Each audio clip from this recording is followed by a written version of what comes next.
Hi everyone, welcome to my another video. আমার আরেকটা ভিডিওতে তোমাদের সবাইকে ওয়েলকাম। গুড মর্নিং, সপ্তাহের প্রথম দিন সোমবার। বাইরে বেরিয়ে দেখি এক ঝাঁক পায়রা এদিক ওদিক করে উড়ে বেড়াচ্ছে, বেশ ভালো লাগছিল। আর বেশ ভালো হাওয়া দিচ্ছে বেশ কয়েকদিন ধরে না। এখানে মেঘলা মেঘলা ওয়েদার, যাক বাবা বেশি বলা যাবে না, আবার কিছুক্ষণ পরেই দেখা যাবে রোদ উঠে যাচ্ছে। তবে না সত্যি ওয়েদারটা এত ভালো দেখেই না একটু রিলিফ লাগছে। নালে মাঝে যা গরম পড়ে গেছিলো, মানে গরমকালে গরম পড়বে এটাই স্বাভাবিক, কিন্তু এখানে অতিরিক্ত গরম পড়ে গেছিলো। কুলার পাখা কিছুই কাজ করছিল না। সুদীপের অফিসের বেরোনোর একটা তাড়া থাকেই সকালবেলা, তার মধ্যে যেটুকু পারি আমি একটু ভিডিও করার চেষ্টা করি এখন। তো একটু আজকে পাস্তা বানাচ্ছি। আজকে আর রুটি বানালাম না, কারণ সবসময় রুটি তরকারি ঢ্যাঁড়স ভাজা ওই সবই খাচ্ছে। তো এই পাস্তাটা আনার ছিল, তো একটুখানি এই পাস্তাটাই বানালাম।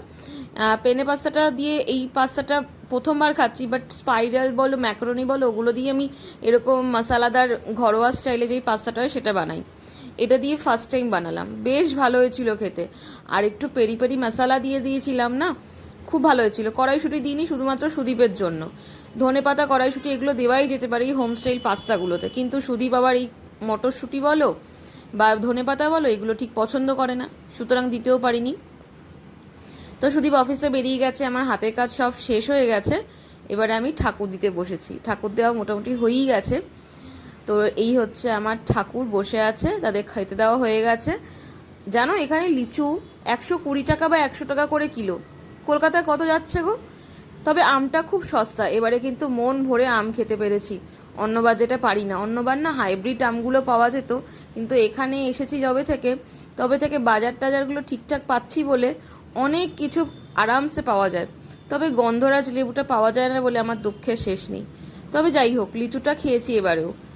100 টাকা করেই কিলো যাচ্ছে এখানে। তারপরে তো আমি পুজো দিয়ে উঠে ঠাকুর দিয়ে উঠে আমার প্লেটটা নিয়ে নিলাম। এটাই আমার বলতে পারো লাঞ্চ, আমি আর আলাদা করে কিচ্ছু বানাইনি। সকালবেলা ছাতুগুলো খেয়ে নিয়েছিলাম, তো ডিম সিদ্ধ করে নিয়েছিলাম আর তার সাথে পাস্তা। বিকেল হয়ে গেছে, বিকেলটা এত তাড়াতাড়ি হচ্ছে, মানে অন্ধকারটা 4টে সাড়ে 4টে থেকে হয়ে যাচ্ছে জানো। আর খুবই মেঘলা মেঘলা যাকে বলে, আর এত মেঘলার কারণে না হিউমিডিটিটাও বেশি রয়েছে।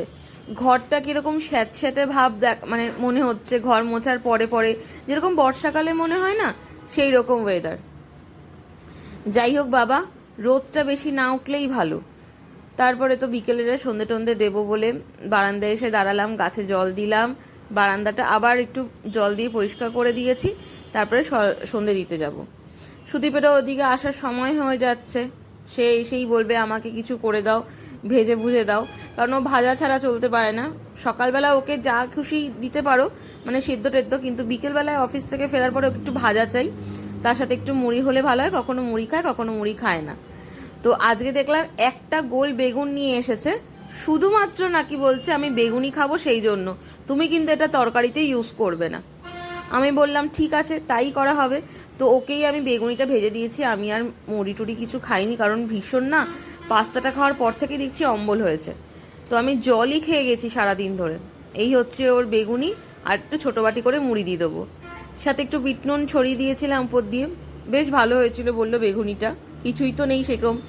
যাই হোক, তারপরে রাত্রেবেলা ডিনারে মাছের মাথা দিয়ে মুগ ডাল ছিল, কারণ রবিবার দিন মাছের মাথা দিয়ে মুগ ডালটা করেছিলাম, কিছুটা ছিল, সেটা দিয়েই ডিনার হয়ে যাবে। আর তার সাথে শুকনো লঙ্কা দিয়ে আলু সিদ্ধ মেখে নেওয়া। এতদিন পরে আলু সিদ্ধটা খেয়ে এত তৃপ্তি পাচ্ছিলাম।